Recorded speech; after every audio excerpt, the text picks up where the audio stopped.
Hey guys, ఎలా ఉన్నారు అందరూ? ఈ వీడియోలో నేను సోయా చంక్స్ అంటే మిల్ మేకర్తోని పులావ్ ఎలా చేయాలో చూపిస్తాను, చూసేయండి.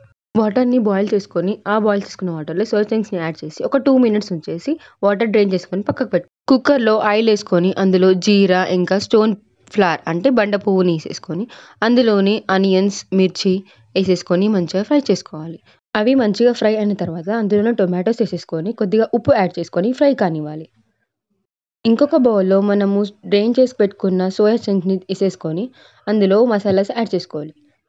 తగినంత ఉప్పు, తగినంత కారం, తగినంత అల్లం వెల్లుల్లి పేస్ట్, ఇంకా ధనియాల పొడి, తగినంత పెరుగు యాడ్ చేసుకొని, అవన్నీ మంచిగా మిక్స్ చేసుకున్న తర్వాత మీది నుండి ఒక చిన్న లెమన్‌ని కట్ చేసుకొని దాని రసం అందులో ఏసేసి మంచిగా మిక్స్ చేసుకోవాలి. ఆ మిక్స్ చేసుకున్న దాన్ని మనం కుక్కర్‌లో యాడ్ చేసేసుకొని, అందులోనే బియ్యం ఏసేసి దానికి సరిపడా వాటర్ ఏసేసుకొని ఒక 2 విజిల్స్ వచ్చిన తర్వాత హాట్‌గా సర్వ్ చేసుకోవడమే. ఇంతే అండి సోయా చంక్స్ పులావ్.